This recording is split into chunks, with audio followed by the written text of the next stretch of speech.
TradeSquare is Australia's first business-to-business marketplace connecting people, brands and organisations into this diverse ecosystem in a unique global landscape. Through pivoting, transforming and reshaping, Australian businesses have an opportunity to create the model for the future that aligns with the world's needs and leveraging the power of a collaborative approach. Through the TradeSquare podcast, we will bring together dynamic, diverse and thought-provoking leaders from business, government and organisations to have conversations to further enable new thinking for the future. Welcome to TradeSquare, Australia's leading B2B marketplace. I'm Catherine Vandermeulen, and joining me today on our podcast is Georgie Robertson, founder of the Regional PR Co. How are you? Great. Thank you so much for having me on today. How is life in regional Australia today? It's actually pretty good. Apart from getting slightly colder and sitting in my parka in front of my computer, it's good. Alison, tell us, who is Georgie Robertson?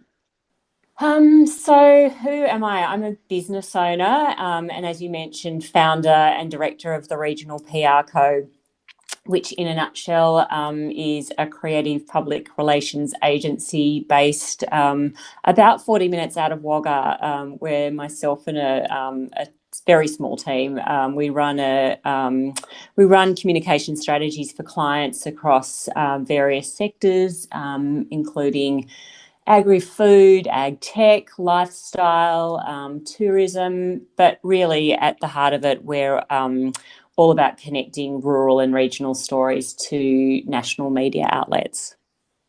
And tell us about your call to adventure to launching the Regional PR Co. So that's kind of an interesting one because it was actually more out of necessity than probably good management and strategy. But basically, about 4 years ago, my partner and I had a pretty tough time. He lost his job. We were living on a fairly remote cattle property for several years. And he's a helicopter pilot, and part of the package was actually living, it included, in a house on the property. And so when he lost his job, we actually had to leave the property and the area. And so I decided that, because he actually travels quite a bit, so basically decided to come back to Wagga where my parents lived. And we actually lived with mum and dad, or I lived with mum and dad for a year with 3 kids, which was a bit interesting. And in my mind, I was going to be looking for a job, and I was thinking communications potentially at the university or the council. But because I'd been working remotely for a number of years, I just wasn't getting the traction in getting any employment at all. So I still had a couple of clients, and I ended up leasing an office, thinking, well, in the meantime, I'll keep working with my clients. And then actually it just ended up, there was a real need for PR. There's not a lot of PR agencies, small PR agencies in regional Australia. So I actually ended up I did pound the pavement. I spent a lot of time kind of marketing myself on LinkedIn, and I eventually ended up getting so many clients that I didn't have to go looking for a job, and ended up staying in the office. So that's kind of where it all it started. And so thinking about the last 12 months, how have you seen Australian businesses, and particularly regional businesses, adding value to the world?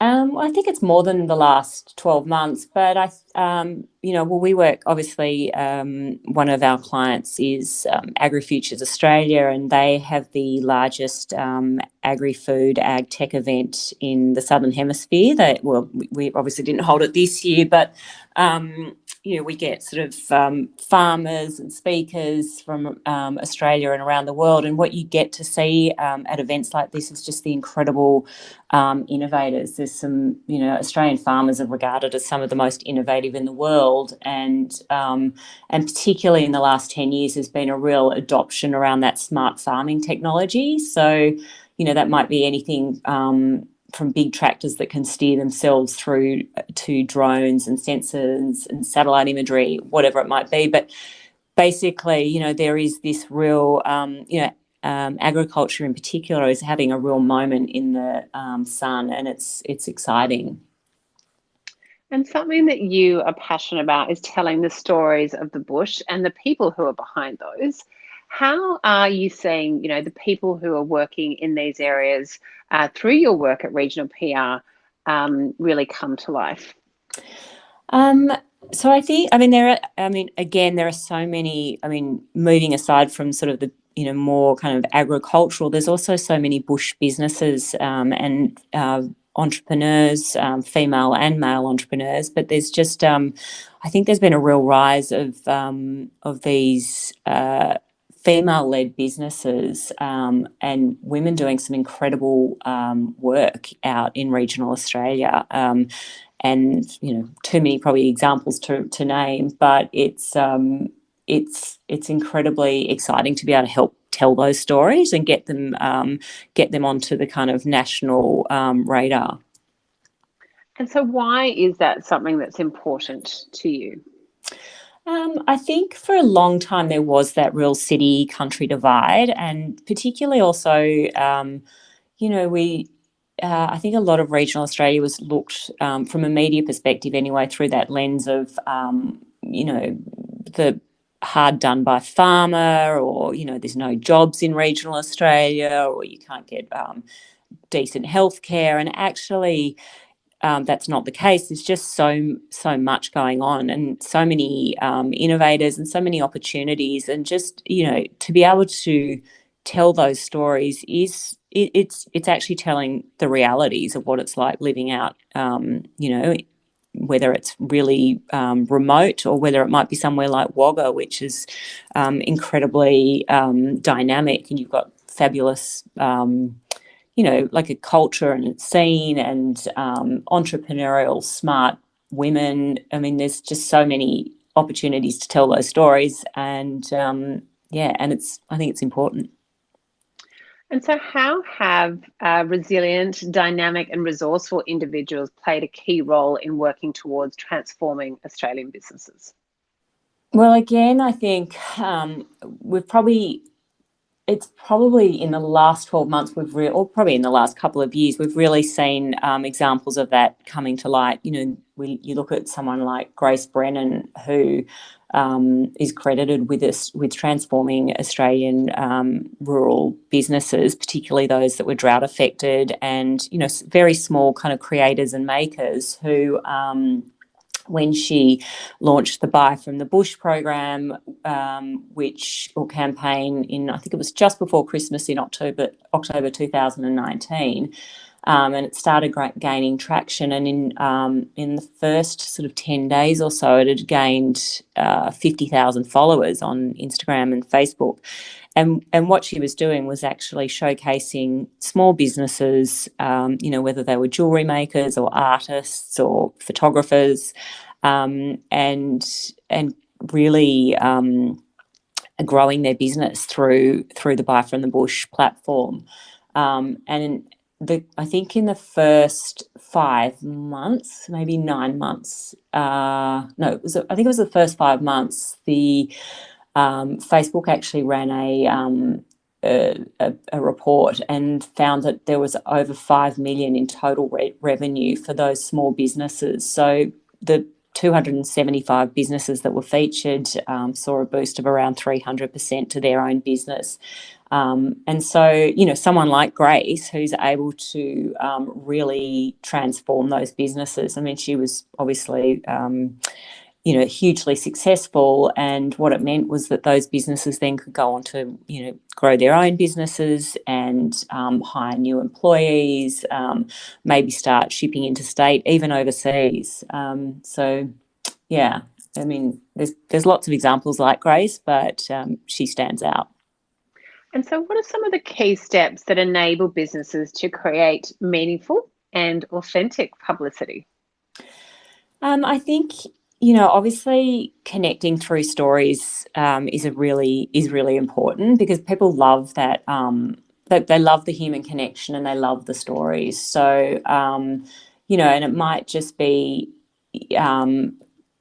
through social media. Even it doesn't even have to be through kind of traditional media, but Instagram's a great example of being able to show up, talk about the journey of where you're going with your business, some of the bumps that you might experience along the way. Another one is to develop key messages. So really know, and also really know that what your why, why you're doing what it is that you do. I think that's very key and meaningful. And then also building relationships with journalists is really important. And to do that is, you might follow them on social media, or, you research and read articles that they're writing, and, view their broadcasts, listen to their radio programs, just to get a really good sense of what they're interested in, what their audiences are interested in. And that way, I think, you can actually start. Social media is so good for actually being able to have some sort of relationship with a journalist that you might not have been able to have previously. So that they're pretty key steps. The other one, I think, is just particularly if you're a service business, becoming a trusted expert in whatever field it is. I mean, whether it's PR or whether it's, human resources or whatever it might be, but just showing through, it might be, in featured op-eds, it might be through social media, it might be writing articles, it might be through blog posts on LinkedIn, but just showing, your knowledge in your subject and your field of expertise, which you might take for granted, but actually can really add value to someone else, which for your audience might be really helpful or important. And so what's a key message that you are passionate about, that you are advocating and championing through your work at the Regional PR Co?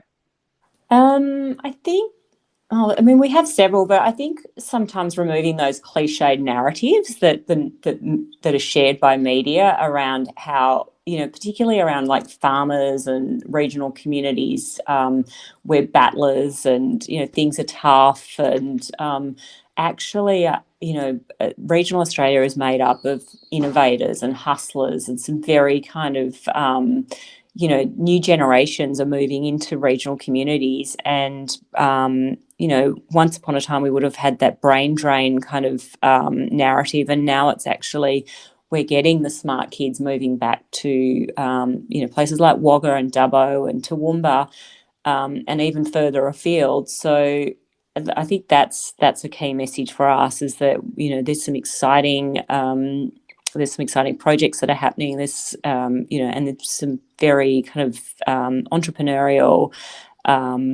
people out in regional communities. And so what are some of the hot topics at the office at the moment that you are super excited about? I don't know about super excited about. I mean, I think there's always lots of hot topics. I mean, maybe I'm actually excited. Last year, we really saw the death of a lot of print media in regional Australia. News Corp killed off, I think, I can't remember, I want to say 120 regional newspapers. Same with Southern Cross Media, also killed off local programming. And so we're starting to see, I think now, a little bit sort of post-lockdown, post-pandemic, the grip anyway of post-pandemic, that there's some new niche titles that are starting to appear, and independent print publications like Galah magazine, which is showcasing a kind of more modern Australia and or rural and regional Australia. And Graziher, for example, with their Life on the Land podcast. Like, there's just these little newer, more kind of agile types of publications and media outlets that are popping up since we did have that really tough year last year in the media. And I guess it's part of that cleansing process to make way for the new opportunities and bringing some of those wonderful new media outlets to life that are relevant to the 21st century. Yeah, I think I heard someone describe it as green shoots, and I think that's a really nice little analogy. Sort of out of the out of what we experienced last year, there are these sort of green shoots of hope and also opportunities that are arising. And so, what are some of the ways that you actively challenge the status quo in your role? I think again, it's like championing the the innovators, telling the story of not looking at that sort of that stereotypical regional Australia through the lens of disadvantage. You can't find work, it's hard to get access to medical, it's all doom and gloom and hardship, when actually I think we at Regional PR Co definitely telling those stories of the more kind of exciting whether it's events or whether it's projects or campaigns or people, that is definitely the way we would be challenging the status quo. And over the last month, off the back of International Women's Day, we have really been focused on celebrating women and around the theme of choose to challenge. How do you choose to challenge? I think that's such a good question. And I thought about that. I did think about that over the during that period. I think challenging the limits and labels that I've put on myself, probably over the past 30 years, say, growing up in regional Australia, I grew up in outback New South Wales, and it was my very well-meaning dad used to say to me, that women could never become farmers, or he was a pilot. He used to muster in our Cessna, and we never learnt to fly as kids because girls just didn't do that. And I think, whereas my brother, for example, he got so many more opportunities, and I feel like there were lower expectations on myself and my sisters than my brother had, and that gender bias did run very deep out in the rural sector for a long time. And for me, I felt really quite hemmed in by those kind of intergenerational beliefs that my father and grandfather, and also the women out there. I mean, it's just it was a different mindset back then. Women did not ever take over the family, rarely took over the family property, for example. But I think, going back to when I had those really challenging times when Scotty lost his job and we moved back and we're living with mum and dad, I think it's then I realised that actually, I had to break through those beliefs and limitations on myself to successfully grow the regional PR, or launch and grow the Regional PR Co. And to have that voice for not only women, but obviously of those regions, and to actually tell a different story, which is really wonderful. So thank you so much, Georgie, for sharing your world and your wisdom with TradeSquare.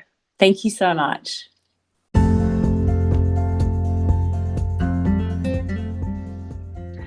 For more information on TradeSquare, head to www.tradesquare.com.au and support Australian business economic recovery and growth with a collaborative approach to the future of business.